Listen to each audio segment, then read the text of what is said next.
Hi, I'm Shaul. Last month, my daughter went to Africa on a safari. Now, I gave her an old camera, the Olympus EM1 Mark II, which is a 9-year-old camera, introduced in 2016. I coupled it with a long zoom, the 50-200 f2.8 to 3.5. It's an even older lens designed for the 4/3 system, for a DSLR, and adapted to the micro 4/3 mount of the camera. She came back with some fantastic photographs of wildlife. I realized that that camera, the EM1 Mark II, despite being a little bit older, has all the modern technology you can find in cameras such as the one filming me now, the Nikon ZR. Except, of course, it's a smaller sensor with all the limitations smaller sensors have. However, it has everything in it, including some features that are missing in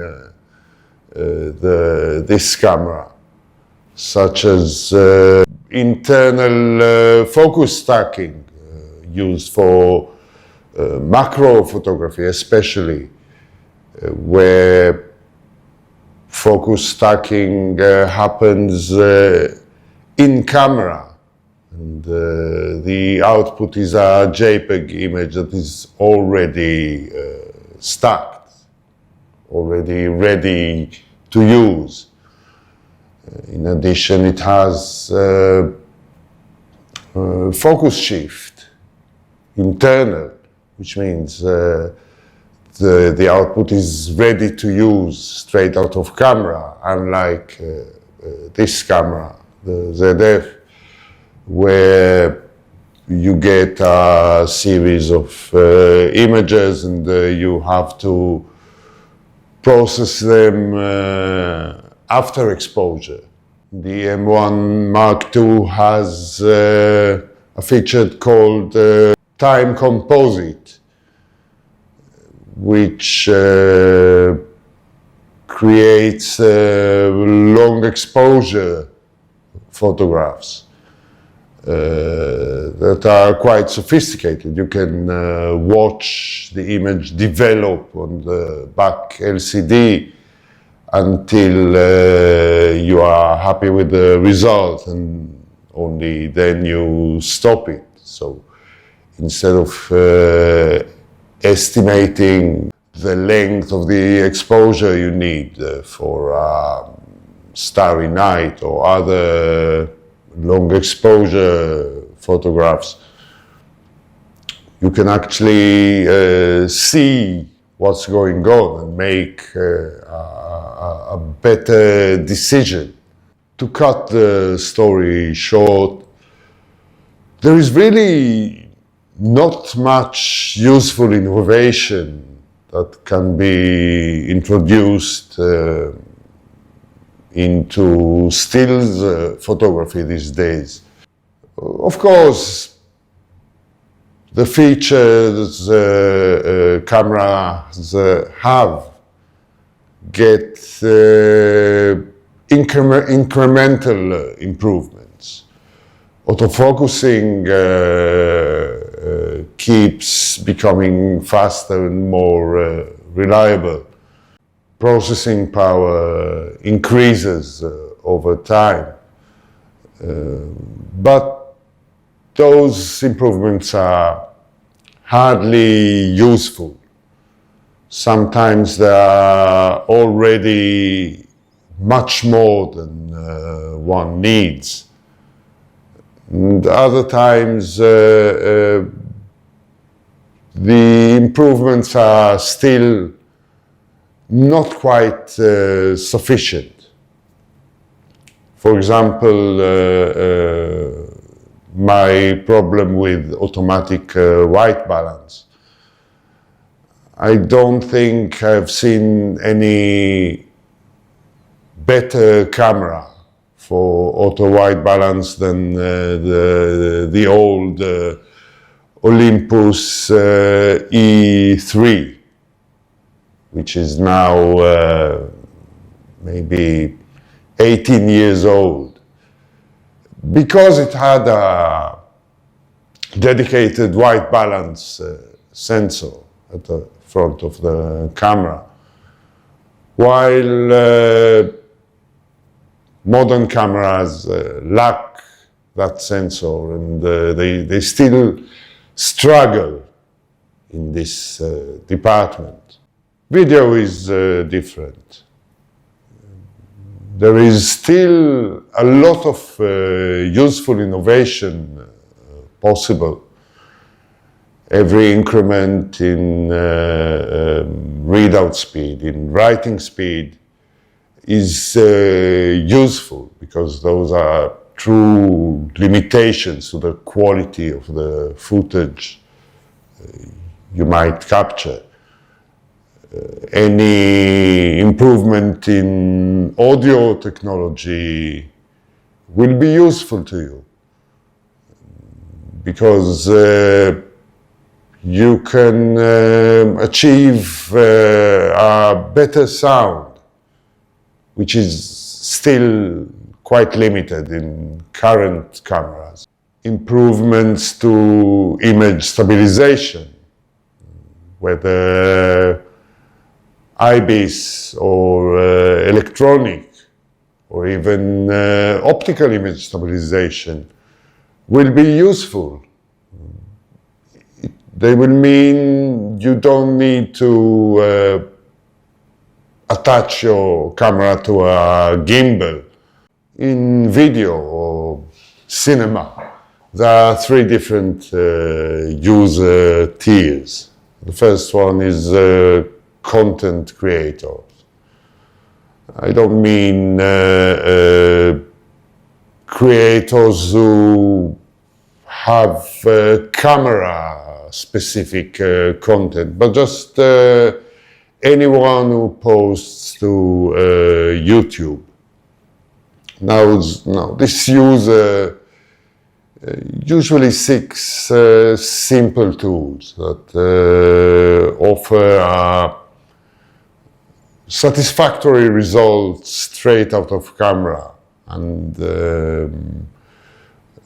only a very basic post-processing process that includes cutting and pasting, and that's it. No color grading, no advanced color management. They are not very interested in cinematic image quality. They don't care about dynamic range so much. They are only interested in telling the stories. So the tools they use, or the tools they might want to use, are basically simple. A phone would do. A camera such as the DJI Pocket 3. I own one, and I really like using it for casual purposes. That would certainly do. Those users don't need an interchangeable lens system. They don't need advanced external audio or external monitors. They just typically attach the camera to a tripod or to a small gimbal and shoot. And I really envy them sometimes because of the simplicity of the process, because of the importance of the story itself. The second tier of video shooters is professional or semi-professional users who typically shoot solo. They do seek higher quality footage. They are interested in dynamic range. They typically shoot in 10-bit to allow for more dynamic range, for some color grading. But they typically perform all that processing on a general purpose machine, on a Mac or PC computer that is also used for other tasks. Those shooters require interchangeable lenses. They are more interested in the effect of the optics on the look of the footage, whether they want a very clinical, sharp footage, or they are after a more characterful rendition of the footage. But anyway, the look and feel of the output is important to them. This is why they invest so much time in color adjustments. But still, those shooters usually shoot solo, one operator for each camera. So they require that the camera is more or less self-contained. They will typically rig their cameras to some external equipment that might improve the quality of the footage, like better audio or a gimbal or an external monitor. Nevertheless, all this package, all the stuff they carry has to be portable, has to be easily handheld. The second tier of videographers would basically prefer something like mirrorless cameras. That is self-contained, but requires some rigging, better equipment attached to it in order to significantly improve the quality of the footage. I am now shooting on a camera like this, again, the Nikon ZR.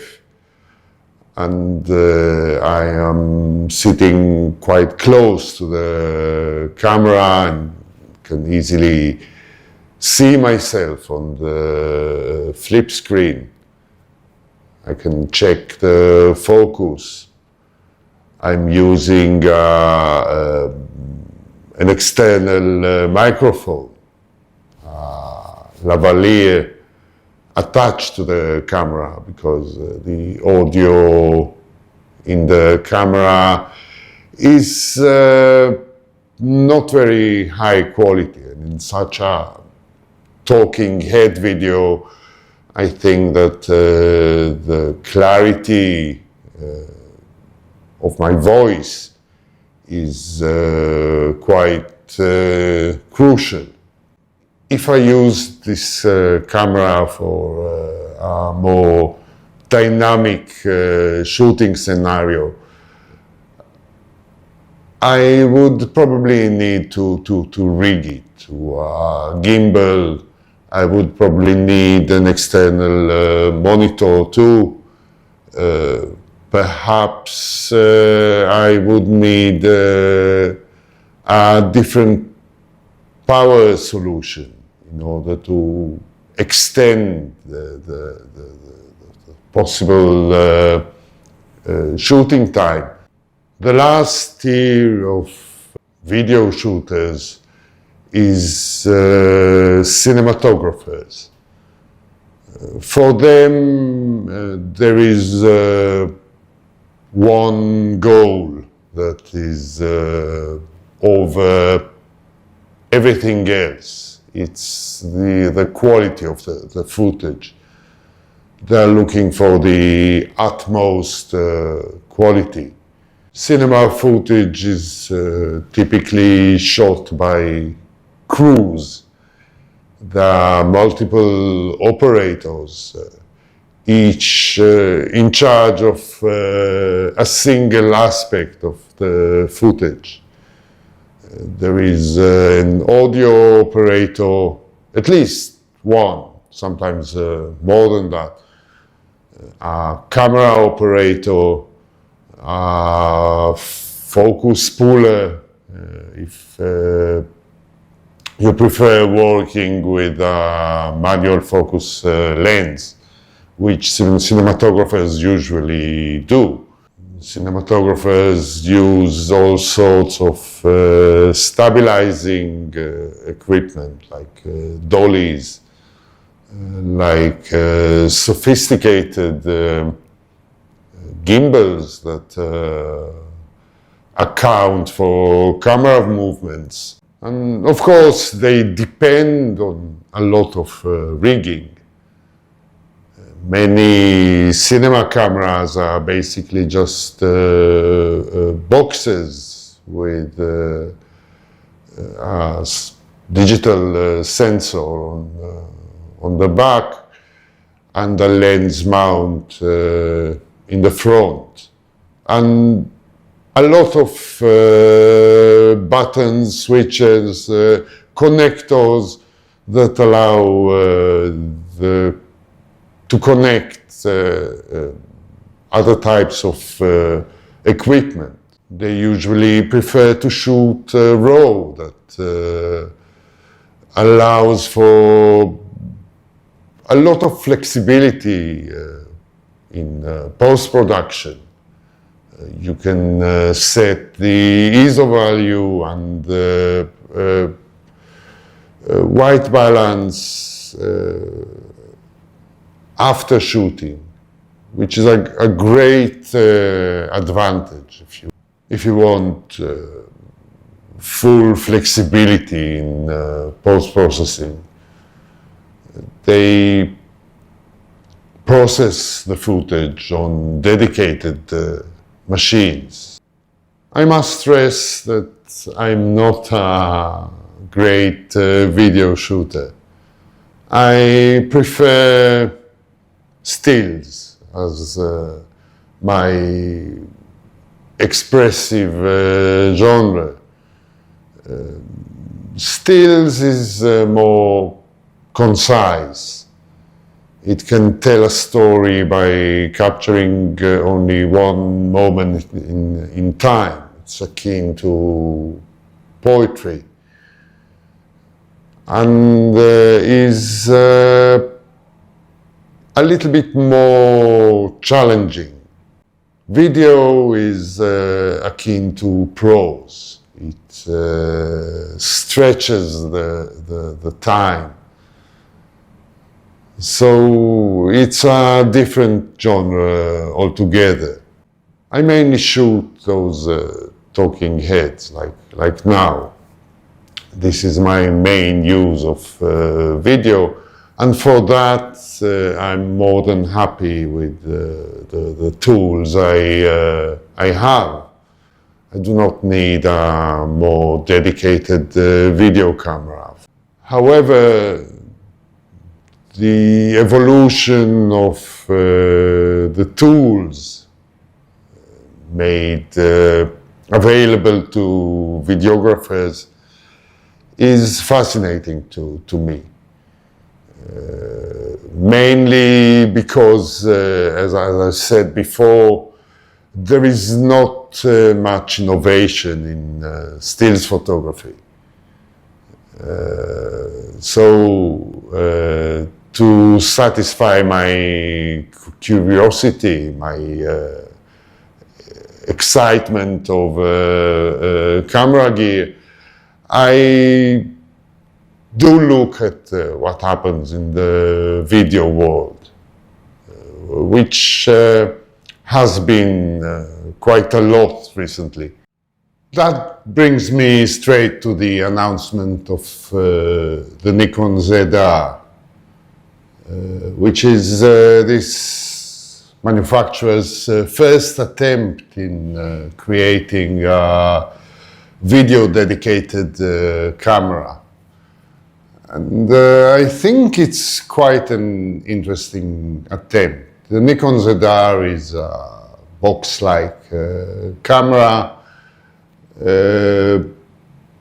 that is rather self-contained, unlike many video cameras that are designed to serve only one of the user tiers.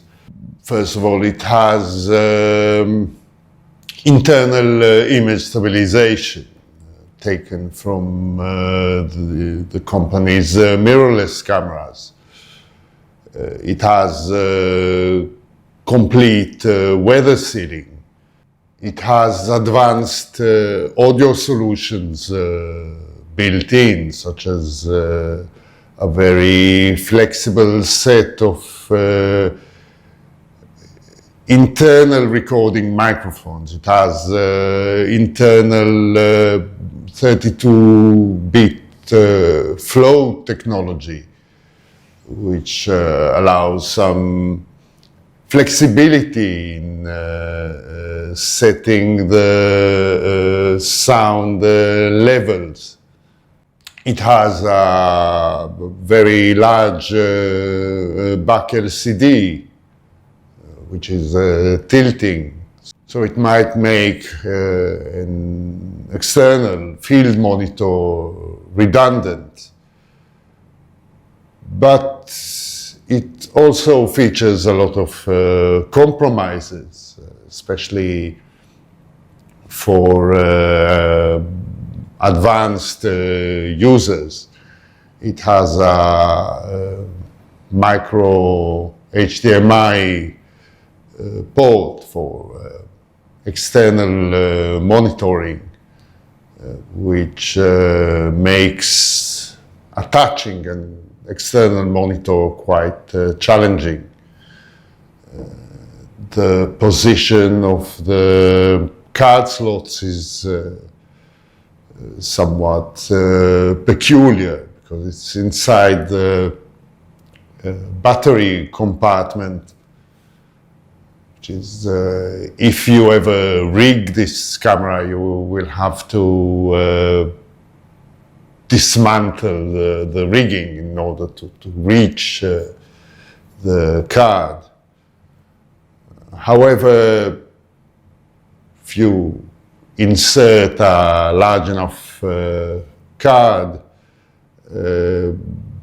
you will have to change the battery every time you change the card. So it's acceptable, I think. You can record about an hour and a half of video until three things happen. Your 1 terabyte CF Express type B card will need replacement. The battery will need replacement or recharging, and the camera will perhaps overheat, especially if you shoot with a high data transfer mode. Most of all,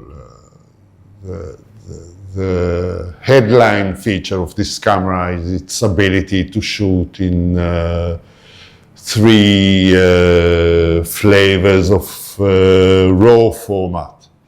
So it's equipped me with many features that are designed to satisfy many types of users. In a way, it's a jack of all trades, the master of none. Casual users will enjoy the small size, the fact that you don't really need to rig this camera to anything. But they will not like very much the cost, especially considering it's an interchangeable lens camera. So you need to buy lenses to shoot with it. The solo videographer will feel quite limited by the placement of the media, and perhaps by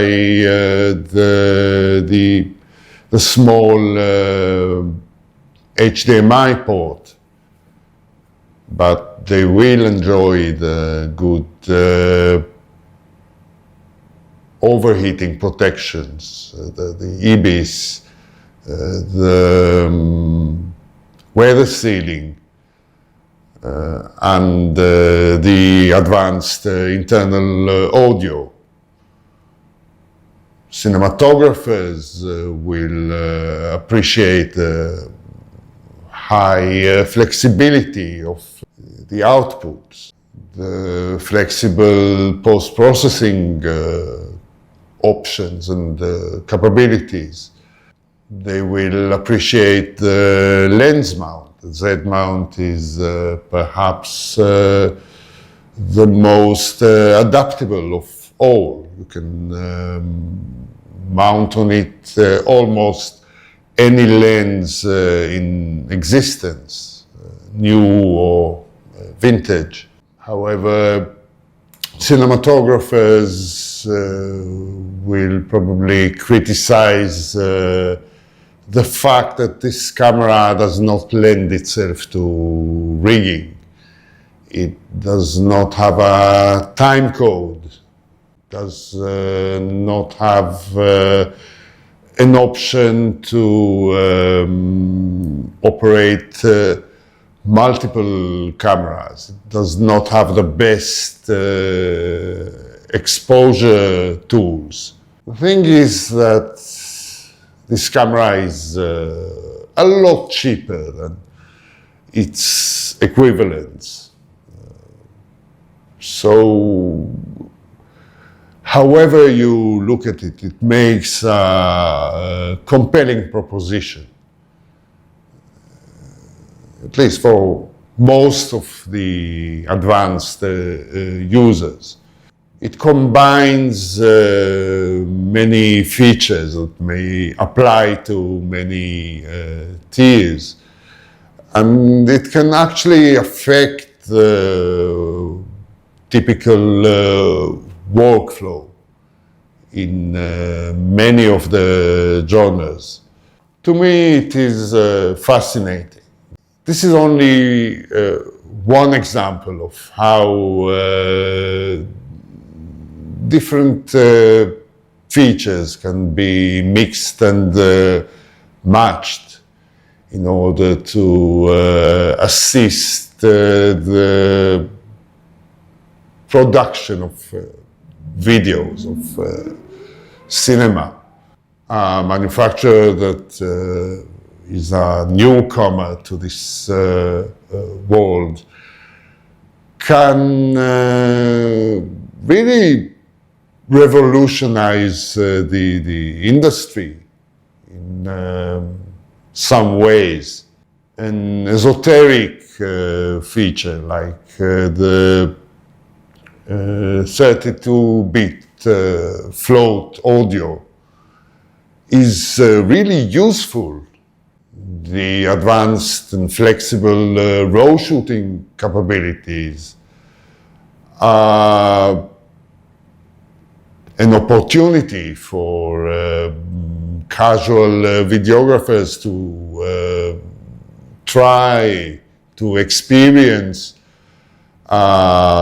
much better quality for their footage for an affordable price, or relatively affordable. Proper cinema cameras have been very expensive. We are talking about at least 5K. And now this top high-end image quality is accessible for just over 2K. So in my opinion, it does make a difference. Personally, I will never buy such a camera. I don't shoot enough video for that. I don't care about the ultimate image quality. For what I do, this is quite enough. The benefit of those new technologies to me and to others like me are not in the improvements themselves. They are indirect. I think that many videographers, cinematographers especially, are interested in the look of the footage as affected by the optics in front of their cameras, much more so than most stills photographers. So optics specifically made for video tend to be more characterful. They tend to be more poppy, especially high-end optics like Cooke lenses or Leica and Zeiss lenses. I think that this commotion in the video world might result in more such lenses for more affordable prices being introduced. And we as mere stills photographers can utilize that. Videographers rarely look at their footage at one-to-one enlargement on their screens. So they are perhaps less sensitive to corner sharpness, to the clinical appearance of the footage, and they are more tolerant. In fact, a lot of videographers like using vintage lenses that are anything but perfect. And it is my hope that more and more such lenses are introduced in the future. We have seen some lenses like that appear in recent years, like lenses such as the DZ0 series, the Tripok Chimera C series, are lovely. I like their look, I like their character, their dimensionality. So far they have all been manual focus lenses, but I hope other manufacturers put more emphasis on cine lenses, on autofocus cine lenses that would really be helpful to us stills photographers. I think I've talked enough for one video. If you like this video, if you like my channel and would like to support it, please consider buying me a coffee. It really helps. Plus, it's a nice gesture between gentlemen. Thank you for watching and see you again soon.